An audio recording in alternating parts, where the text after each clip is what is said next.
This is the nation's #1 talk news and sports radio station. We're broadcasting live from our audio-visual studios right here in Maryann Okon, Victoria Island.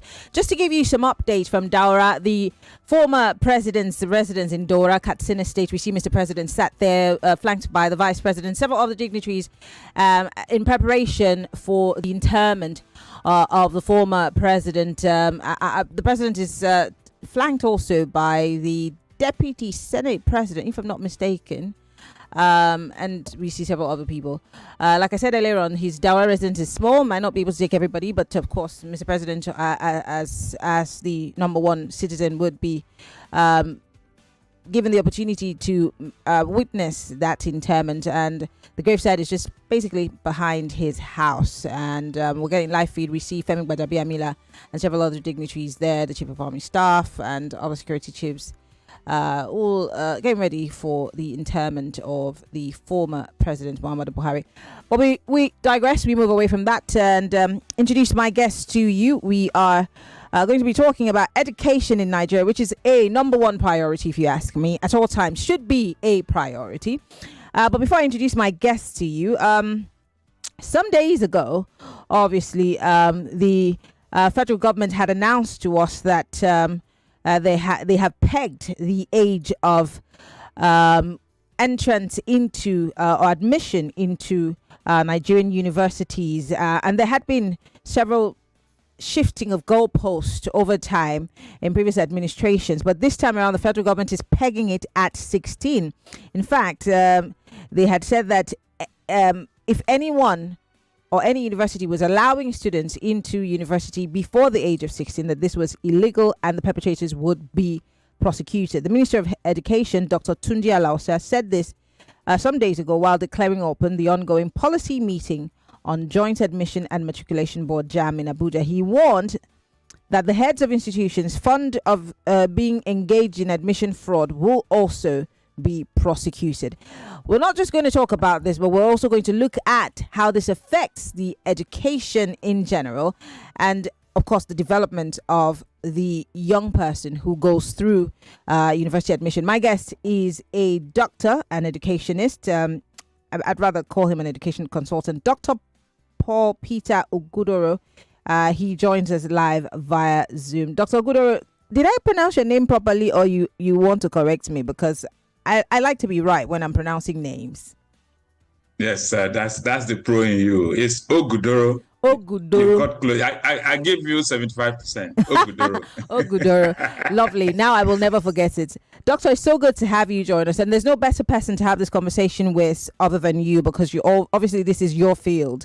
And I know that this is something that you are very interested in, educating our youngsters. Let me start by asking the question: when you look at education in Nigeria side by side with, other education systems or education development across the world, have we begun to scratch the surface of what education should be in 2025? No, certainly we are still very far away from where we should be.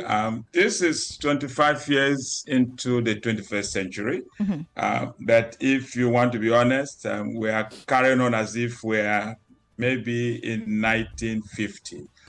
When what? we put 1950? When we put everything in a global context. Yeah, so we are not in a pretty place, and that's dangerous for us because I'm aware that that education remains the bedrock of development. Any society that wants to move forward definitely has to start by getting a good foundation at the level of education. But unfortunately for us as a country, Nigeria is not making the right investment. We are not giving adequate access to young people. Teachers are not yet recognized, rewarded, and trained appropriately for the kind of job we want them to do for society. And then governance systems across all levels of education in Nigeria remain behind time. So we are not doing well. I'd like to use myself as a specimen in the next question that I want to ask. I went to a Nigerian university first, obviously. I still have hate in my heart for my university because they suffered me. But most importantly, the culture when you get into a university, the welcoming culture is a bit of a dampener for a young person who's 16, where a teacher tells you that you're going to fail. There's not that welcoming, there's not that environment that makes you feel like, I'm excited, let's play, let's see what we can do and accomplish. Now fast forward to years later, I go to school in America, and the welcoming atmosphere. They're telling you that the mistakes are allowed to be made. It's okay to make a mistake or fail. Wrong answers are allowed. You cannot, you're here to learn. And it makes you feel like, why is it like that at home? And even in the harsh circumstances, we still succeed. But then when we go abroad, we over succeed. We're in flying colors. All of my results from all the universities I've gone to, Makerere, NYU, first class. But in Nigeria, I had a 2-1. Yeah. How do we change that environment to accommodate these youngsters who are just opening their eyes and themselves up to what the world has to offer them? Yeah, the challenge we have had so far is the fact that we have jumped into the business of education without laying a foundation on which we are now building. So when it comes to education, you lay the foundation by starting with education philosophy. We haven't made a deliberate effort to give ourselves the right philosophy. And when we talk about education philosophy, we are asking the question, what do we believe about education? What do we know in terms of its value? What problem is this supposed to be solving for us? What should children be going to school to do? Who should be funding it, and why should whoever is funding it be the one to fund it, really? And should education, the money we spend on education, should it be considered as an investment or an expenditure?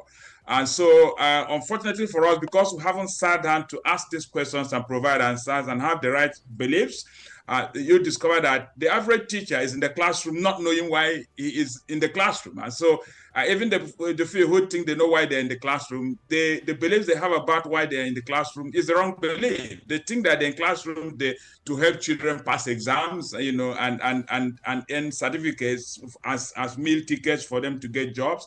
But unfortunately, that's a wrong belief, because that's not what education is. Fundamentally a tool in the hands of society to ensure that everyone is helped to recognize what your gifts are, what your talents are, and then give you room to develop along the lines of your talents, rather than just coming to pursue certificate. But that's not where we are. And then unfortunately for us, because we are not training teachers well, the teachers just think that the business they're in the classroom to do is just to get children to cram bits of knowledge and return it periodically by way of the answers they give during exams. And that's why we celebrate those who finish with first class a lot. We go to church, we give testimonies when our children earn above 300 in JAM UTME, because we think that's the whole thing the education should be doing for us. And that's very unfortunate, because education properly constructed should be helping society to mobilize all the resources in terms of human capacity available to society to pursue development that works for everyone. That is an area where we haven't also done very well, because there's so much of competition we promote within the education system. Children are compared to other children. We're always ranking. This person has taken the first position, and then they use that one who seems to be doing better than others academically as a mirror that it shows us whether the rest of the class know what they're doing or not. So a lot of times we pitch the smart people against the ones we think are dull, whereas we know that not everyone has the same type of intelligence. Some people are called to have verbal intelligence, like people like you, who know how to use words to make all of us happy and to bring knowledge home. Whereas some others have logical, mathematical intelligence. They just sit down and do the calculations. Some think in the abstract. Some have musical intelligence. Different kinds of intelligence are there, but we promote only one: mathematical, logical. So if you're not able to get it right with respect to biology, physics, and chemistry, teachers write you off, and that becomes a journey you undertake, not believing in yourself. And at the end of the day, when you get into society, you just discover that you're doing the wrong thing, because your teachers didn't demonstrate that they believed in the gifts that God has given to you. I love how you describe the situation, because statistics has it that Nigeria is a nation of certificates. I mean, every household you go to, they would tell you how many. One person can have 10 certificates. I have like 6. So and for us, it's a thing of joy. You say, my daughter is a doctor. Yeah. She's a this. But I don't know.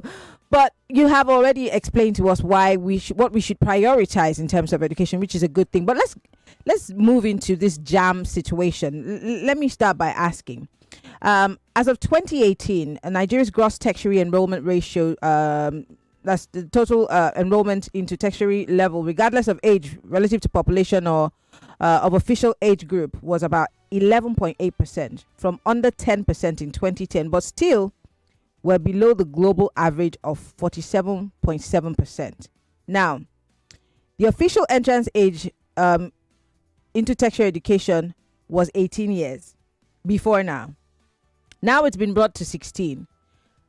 At the time they said they were following a 6 + 3 + 3 years of primary and secondary education decisions.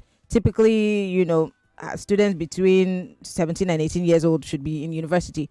But how does this help us right now in terms of our educational development? Taking the age back to 16, is it supposed to fine-tune something in the mindset of Nigerians and the educators themselves? What exactly do you think that this is? Is it more of a political or an educational decision?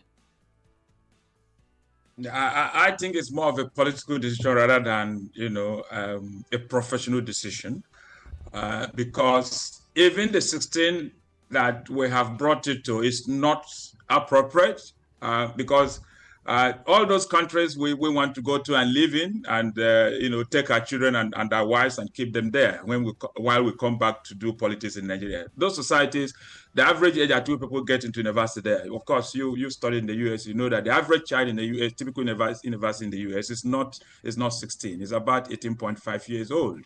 If you go to the UK, it is about 19. I earned my doctorate in the UK, and I have done research across the world. If you go to Finland, which currently runs the best education system in the world, especially at primary and secondary school levels, the age at which young people get into university is not below 18. In fact, when you finish secondary school, you don't head straight to the university. You first go to a military school and spend 1 year there, then head to university to get other things that will enable you to make your own contribution to the development of society. So most of the societies we are copying, including Canada, are not societies where young people arrive university at the age of 16. As a matter of fact, if you arrive university at the age of 16, what that implies, if you have respected other levels in terms of how many years you have to stay on each of those levels, is that you started primary school at the age of 4. Then you spend 6 years doing primary school, finishing at the age of 10, spend 6 years to finish secondary school. Now, starting primary school at the age of 4 amounts to giving the child too much burden, because at the age of 4, the child is not ready mentally to be able to grapple with what it takes to learn how to read and write and start dealing with mathematics, social sciences, basic science and all of that. So we are pushing our children, we take our children away from home too early into the school system, and we deny them the opportunity they deserve to play, and they learn to develop their creativity and understand how the world works by exercising their own mental faculties to experiment without having, adults leading them in the directions that the adults want. These children too, they have their gifts, and we shouldn't say because they are children they don't know what they want. They have got interests, they have got their own objectives. So societies that know what education means are societies where before the age of 6, a child is not bothered with learning how to read and write. The child, is enabled to go and play with mates, and most of the work the child does in the place that she goes to, which you may call school, is not about academics. It's about play. 90% of the time the child is outdoor, but in Nigeria, the average child, even beginning from the age of 18 months, spends over 90% of her time on a typical day in a classroom, locked in there. No space to breathe, fully air-conditioned environments, and we think it's a good thing. But unfortunately for us, that's not a good thing. And so we're doing the wrong thing. But I think that what the minister before this one, was trying to get us to do was to actually do the proper thing. But because of political correctness, they had to kick him out and bring in this one who now, has given, parents what they're looking for. But unfortunately for us, again, I also have to admit that minister, even though he was trying to do the right thing, he was trying to do the right thing in a rush. So he should have given a period of about 6 years, for us to make that transition to admitting at the age of 18. You don't just come in when we have done the wrong thing for decades and you just say overnight, if you are not 18, you can't get into university. When we already have, millions of young people who are ready now at the age of 15 to go to university, what do we do with them? We need to take a quick break, Doctor. This is a great conversation, and I know that Lagosians are itching to be part of it. We'll be right back. It's still Hard Facts, 99.3 Nigeria Info. We're live on Facebook and on YouTube, Nigeria Info FM. More news and information coming up. We'll be back in a moment.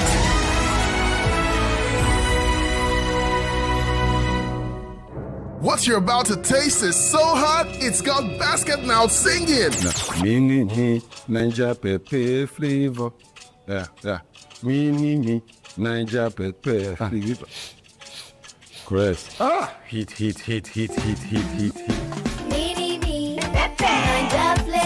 Nothing brings the heat like the bold taste of Mini Me Noodles Naija Pepper Flavor. Try it today and see for yourself. Mini Me Noodles Naija Pepper Flavor.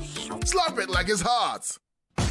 Mr. Teacher, please, what happens when children come to school? How is it that they leave home very neat and return looking so different? Non-stop action, ma. All the learning and sports burn energy. So those sweat stains, dirty uniforms and shoes, they show that your kid has been very active. Now, wow. Your kids need nourishing energy. Give them Milo at breakfast. It has nutrients that support energy release to help them get the most out of their day. Milo, energy to go further. Milo!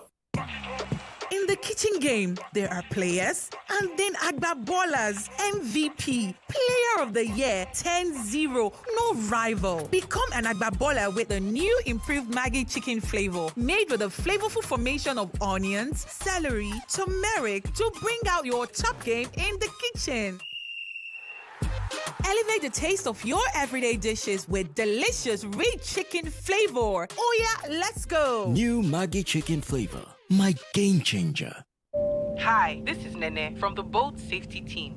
You can't see us, but we're right here with you on every boat ride.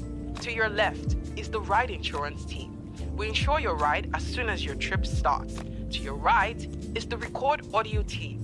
We keep a recording of your trip for 24 hours in case you need it later. And behind you is the customer support team, ready to chat 24/7. We're the boat safety team, by your side on every ride.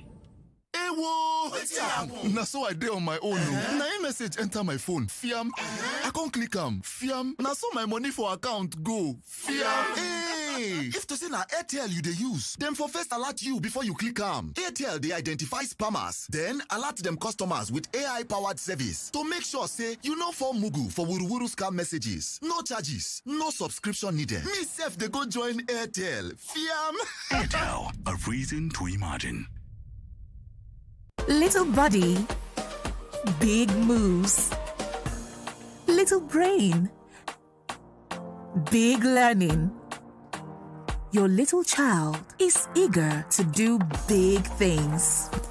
Every sachet of Cerelac Junior comes with the nutrition they need: natural grains, protein, and iron to support their physical growth, learning, and development. So you can fully enjoy your little one's big moments of growth.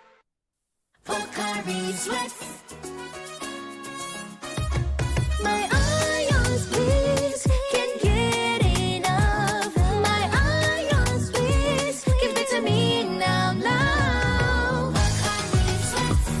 It go rehydrate you, yeah. Replenish your ions with Pocari Sweat. Rehydrate you faster, easily observe. Pocari Sweat, give me some more. Pocari Sweat. I don't know, man. These days, all you hear is save, invest, save, Wait, how do you guys find this money? Is it not someone that is settled that will have money to save and invest? And even if I manage to invest or save, the interest rates are so low. And one can lose money in all these crypto, NFT, blockchain, and so on.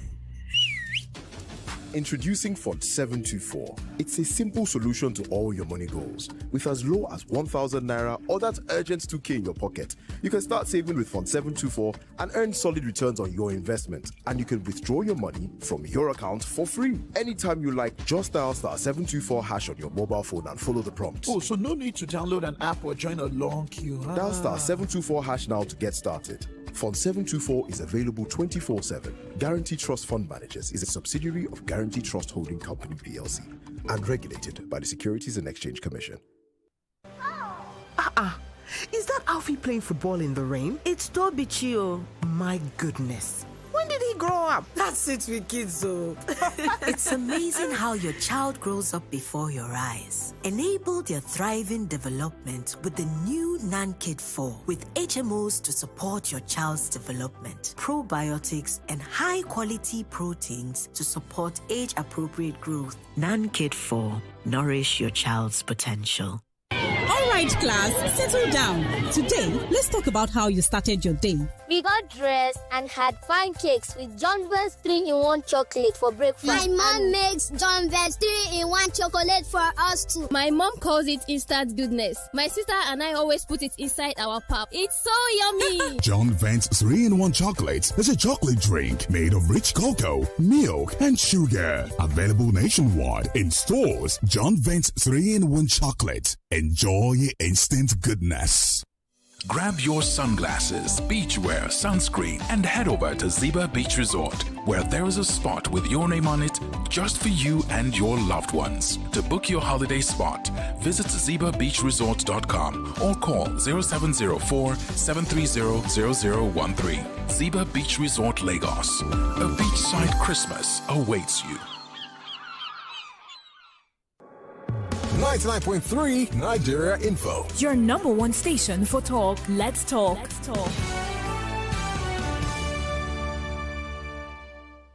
Millions of listeners trust us on Hard Fact. Whether it's politics, social issues, controversies, and trending stories. You know we're credible and objective. It's Hard Facts with Maryann Okon on 99.3 Nigeria Info. We still have Dr. Peter Ogudoro. This name, I have to get it right, Doctor. I have to get it right. Dr. Peter Ogudoro is here with us in the studio. And of course, we're talking about the ripe age for admission into a Nigerian university. It's been shifted to 16 as opposed to 18 where it was before. And the good doctor has been explaining to us what the system is like in Nigeria today. But I wanted to ask a question before we went on that break, and here's that question. Those who are concerned, I mean, in every group of youngsters that are trying to get into a school, there's a percentage, maybe 0.5 or sometimes 1%, which is a group of people who are very, very excellently, what's the word? The geniuses, yes. The gifted ones, yes. Given the primary enrollment at 75%, but tertiary at 12%, are younger academically gifted unfairly sidelined due to age? Because, I mean, for me, I jumped a class and went to secondary school. When I was in primary school, I jumped a class, and it didn't affect me in any way. But especially for underfunded states, states who do not necessarily have the kind of education power with other states within the middle belt and, you know, the southeast and south states. If there are a group of these children who seem to be extremely gifted and, you know, they seem ready, will we not be sidelining them? No, we don't even have concrete evidence that proves what we have come to believe over the years. Maybe you didn't, follow that matter closely. JAM has been getting that request to say, yes, my child is 14, but she is gifted, and so we shouldn't insist that she has to wait until she's 18 or even 16 before going to the university. And so in this last exam, they said, okay, let us even test what parents are claiming to see if it is true. And so they encourage all the parents who believe that their children are gifted to enroll them for the test. And so so many of them were enrolled for the last test. And it turned out that not up to 4% of those children whose parents claimed are gifted, not up to 4% of them scored up to 200, meaning they are even below average. So remember, these people who are scoring below average are actually the ones who their parents believe are very gifted children. So we don't have evidence that supports that claim, really. So the reason why parents think that their children are gifted most of the time is the fact that their children are doing better than their mates in their local context. So doesn't necessarily guarantee that they could, if they are placed with others who are above them, that they can actually, very good. compete. And of course, you are internationally exposed. Go and ask Nigerian parents who have moved their children, who are probably at the age of 8. They move them to a place like Canada or even the UK. What generally happens is that when they get to those climbs, they are stepped down about 2 to 3 levels. 2 to 3 classes, yes. Almost in all cases, really. Because here, while they're in Nigeria, they are beating their mates. They are kind of local champions. It doesn't mean they are not intelligent children, but in their local context, they are better than everyone else. So we just conclude because, there is an African proverb that says that if you haven't visited the barns of other people, the only barn where we store yam is your father's barn. You will always believe that your father is the richest person in the society. So that's what has happened at this level of my child is gifted and things like that. And then sometimes you also hear, hey, but my child actually got into the university at the age of 14 or 15 and finished with a first class. Yeah, your child might have finished with the first class, but first class is not the only thing we go to university to collect. Actually, your grade is not even up to 20% of what university is supposed to be doing for you, really.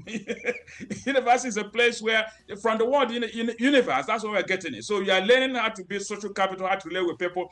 One of the reasons why these people actually tend to finish with first class is the fact that because of their young age, they are not able to do what the older ones do, when they're in the university, learning to relate with other people, investing time in that. And from your experience now, being in the world of work, that capacity to relate well with people is actually more important than the grade you finish with. Good grades, absolutely. Really. When we were in university, our lecturers would say the university has to pass through you as you pass through it. Excellent. So the younger ones just pass through the university. They don't generally let the university pass through them, and so that's why they tend to just concentrate on the academics and they finish well. And that's one of the reasons why we're even suffering as a society. At the end of the day, the older ones go there, while these younger ones who come in as underage, they just focus on academics, and these other ones do other things. And eventually they are the ones who become politicians with third class, with past degrees. And we all complain and say the illiterates are running our society. Well, those illiterates have mastered how to, build coalitions right from university days. And when they finish, they carry that into the larger, political world, and they begin to shine. Yeah. So we are not denying the fact that there are children who are gifted, who are extremely lucky, they are geniuses, but they are probably not up to 1% of society. And what we advise parents of such children to do is to let them, experience what we call gap year. When a child finishes at the age of 15, she doesn't have to hit university immediately. Let the child, travel. You are internationally exposed. You know what I'm talking about. Some children even finish at the age of 18 in America, in Canada, in Finland. They still don't want to go to university immediately. They put their backpack, on, and they travel. Spend a whole year, going to like 7 countries. Some do even 18 within that 1 year, learning how the world works. And when they come back to the university, they're able to take in not only academics, but also they are able to get involved in a whole lot that makes them understand how the world works. And that's why sometimes after 1 year, they say, well, I don't even need to wait to get my certificate. And people like Bill Gates and Mark Zuckerberg, they belong there. They go and build something that transforms society beyond our widest imagination. So, and again, you hear parents say, but my child did well, but you see, how do we know your child's full potential when we haven't had the opportunity to try the other way of letting her stay to the age of 18 before going in there? So merely finishing well academically is no proof that we have given the child adequate opportunity to be everything that God has programmed the child for. Lovely. I want to talk about, because you started off by talking about how bad our situation is and that we're still in the 1950s as opposed to where the whole world is headed. And that obviously, one way or the other, has affected how we relate, how we govern, how we do everything in this country, unfortunately. But let's talk about reforms and investment priorities. We spend at least 7 to 8% of our budget on education. Half of UNESCO's recommendation. Should we shift our focus from age rules to a broader investment to improve access, to improve infrastructure and the quality of our education? And how do we make sure that this is front and center when we're doing this budgeting, or like right now they're doing some sort of constitution amendment and people are saying what they want? Why is education not front and center? Because you see, the average person doesn't even understand what is in the constitution, who the crafters are, what the constitution is, who is targeted at. We don't care because we don't know.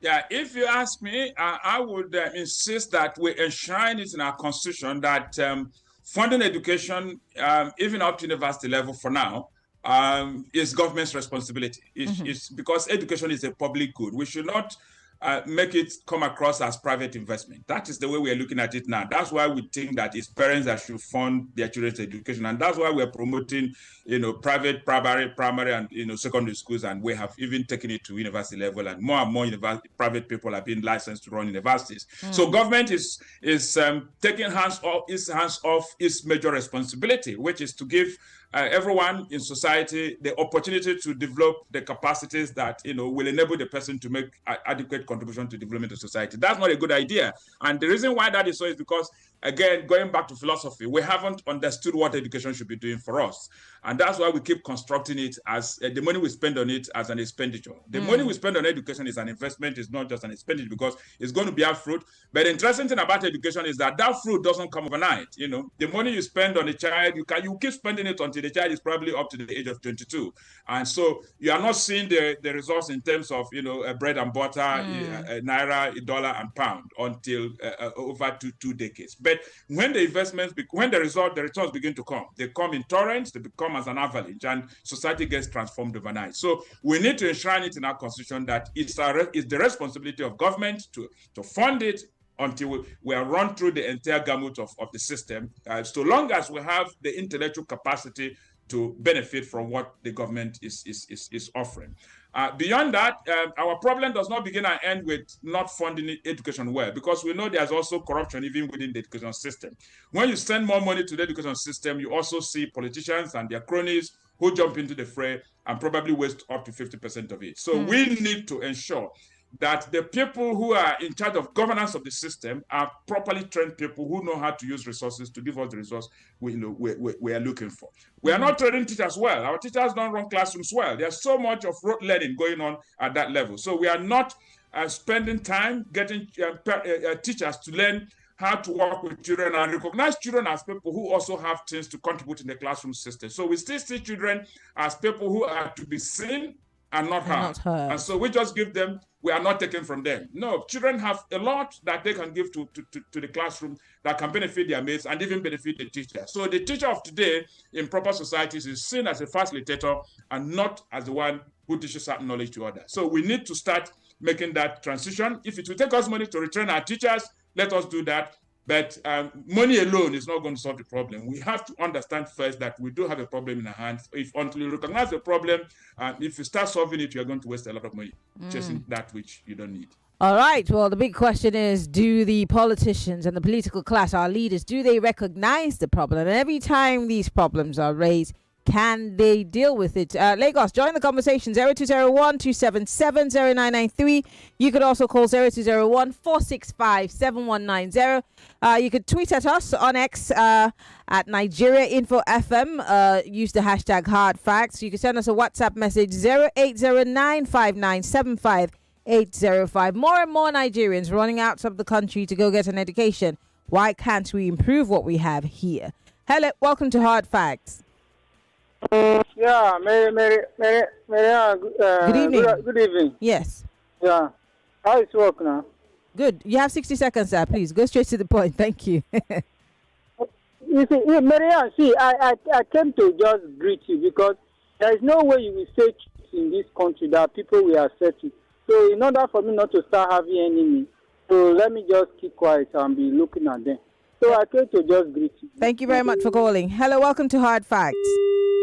Apologies, do call us back if that was you. 0201 277 0993 0201 465 7190. That is for the ladies. If you're a lady, call 0201 465 7190. The males, 0201 277 0993. Hello, welcome to Hard Facts. Maryann, good evening. Good evening. My name is Chuka from Egbede. I want to thank your guest, Mr. Peter Ogudoro. Your thoughts are actually on point. My question is this: so for those kids who wouldn't allow to explore themselves before the age of 6, like you rightly mentioned, what are those effects we should probably be looking at for? Probably see how we can correct, because we, the parents, we made a whole lot of mistakes. And what you just said was mind-blowing to me. I really appreciate what the guests you brought to the studio. Thank you. All right. Thank you very much. Doctor, his question is, what are those things that you need to look out for in helping to develop the child before they get into the university? As a parent, he's talking about mistakes that parents have made, of course, trying to push the children into university. Yeah, fantastic question. Until the child is 1, it's not encouraged for you to send your child outside of your home. So women should be given more opportunity to spend more time with children, before they are age 1. Do baby friendly. That is has been proven by science to be the best way to guarantee the child's health at that age. And then if because you're a career woman, you can't spend the whole year at home, maybe after 6 months, you swap positions with your husband who comes home or is doing a business, so that the child is still able to interact with parents until the age of 1. And then from the age of 1, if you think there is need to take the child outside of the home, that's fine. You take the child to a place that the child can play with other children. But your interest in the child before the child is 5 should not be in how to read and write. We worry so much about children reading and writing and earning certificates, that early. That's the wrong thing to do.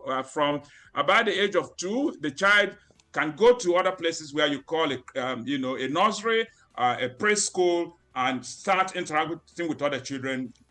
Playing outdoor, making mistakes under the guidance of properly trained teachers, whose business is not just to train the child on how to read and write. We shouldn't worry at all about reading and writing until the child is about the age of 5. At the age of 5, the child can now enter the place you call kindergarten, which is, properly speaking, a preschool, spending a year there to lay foundation on how to, count, learning numeracy. But the numeracy the child is going to learn is not the one we generally do in the classroom, where we just sit down and the teacher is writing on the board. You can give counters, whatever you can find that the child can play with. And so you people play around with all of that. Then by the time the child is 6 years old, the child can go to a place you call school. And that place you call school, we shouldn't rush the child again by giving too much burden, where you bring assignments home, where the parents have to spend 2-3 hours every day. The child comes home, sorting out assignments. The child shouldn't spend more than 15 minutes to do assignment on a typical day. Some days the child shouldn't bring assignments home at all. If you go to a place like Finland, until you're age 16, you don't write any exams. So the reason why we worry so much about these assignments is because we are preparing children for exams. And so as a parent who desires the best for the child, I think that you should learn to take your child out, take your child to places, let your child meet uncles and create time and space for that. In the evenings, stroll out, get to know your neighborhood. I'm very disappointed in the average, middle-class person today. They live in silos with their children. Their children don't know their neighbors, and they don't get to play. And so the children develop this mindset that society is so disturbed and disorganized and dysfunctional, that there's insecurity everywhere, that if they step out of their home, they'll be kidnapped. And we know that's not exactly true for most parts of Nigeria, except in the northeastern part of the country. So we need to give children access. Most children don't know their uncles, they don't know their brothers and sisters.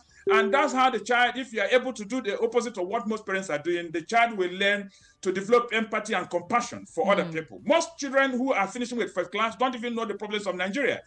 While I was doing my doctoral research, I came into this country, from England, and I went to public schools. I went to private schools, high-profile private schools, and I asked the children in high-profile private schools, "Why are you in school? Why do you want to get the best grades?" And they tell me they want to, have the best phones, have the latest iPhone. They want to be able to fly around the world, eat the best food. But when I went to a place like Bandre in Ajegule, I worked with the children in the school there who couldn't even pay their school fee, and I asked them, why are you in school? Why do you think it's important you get good education? They are the ones who were actually interested in society. Say, the roads here are not good. I want to fix them. My parents have been poor all their life. I want to get them out of poverty. I see a lot of disabled people here. I think I can help them with equipment they can use to become productive individuals. So what you find in our society is that the people running our lives are not exposing their children to the true problems of Nigeria. And that's why when eventually they become politicians, they go to Abuja, they don't even know what the average Nigerian is grappling with. I was listening to Emir Sanusi recently. He was saying that until he became Emir, that was after he had served as managing director of a bank, as well as central bank governor, that he didn't know what poverty meant. It was when he became Emir that he started going to villages and he now saw that truly there are people who cannot be guaranteed 3 square meals a day. Some people go for a whole week and don't really have food. They're begging all over the place. So a child is supposed to have opportunity to get out there, go to market, take your child to a regular market. Let the child know how the society works. And those are the children who eventually become the people who can help themselves, help their families, and help society. All right, let's take one more question because of time. Hello. Hello. Yes. Yeah, good evening. Turn off your radio, Ahigbe. Yeah, okay. And what's there that as a teacher, and we have the syllable of primary 1 to secondary school level. But the primary 1, they call it playground where children they play, they recognize figure, maybe like cap, apple. You must bring the object, not just off head. As those who went to teacher training, we don't teach orally. Practically, it must be accompanied. So what that man was getting at is, as a guy to reading and writing, it's not to be practical as well.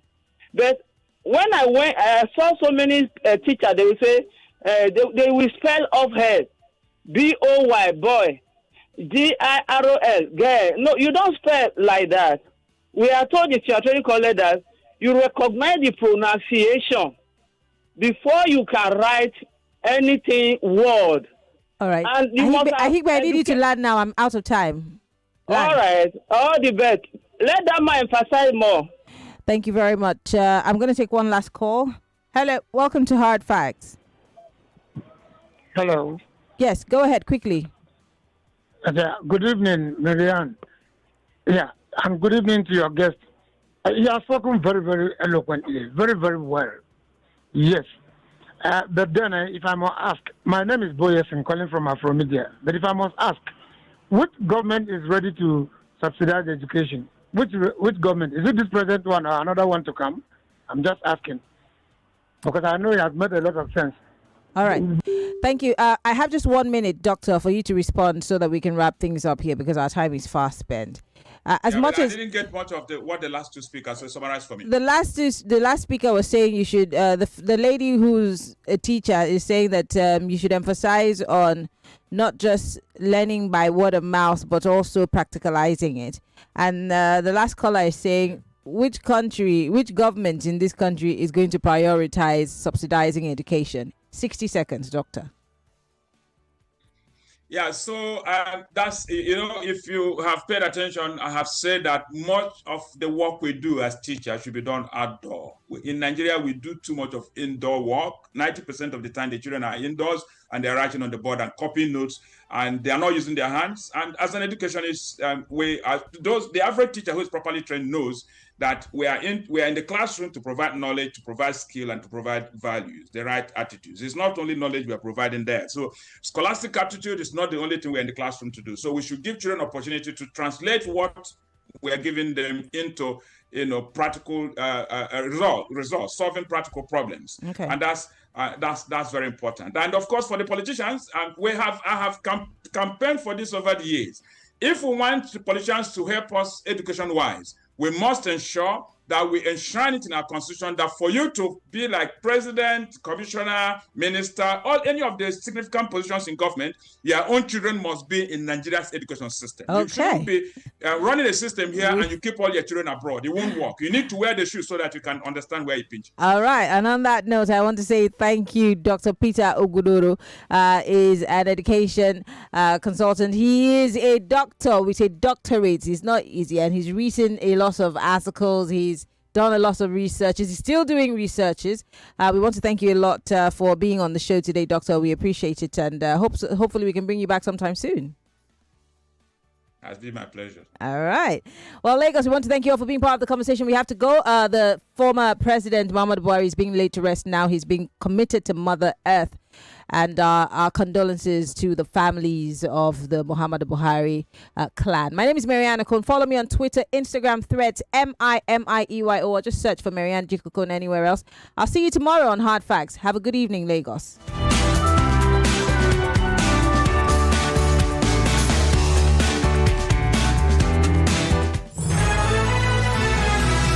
More talk, news, and sports after this. There's only one destination to go. 99.3 Nigeria Info. We are more than just radio. Subscribe to our YouTube channel at Nigeria Info FM. Check us out on Facebook at Nigeria Info 99.3. Follow us on Twitter at Nigeria Info FM and on Instagram at Nigeria Info FM Lagos for live updates as it happens.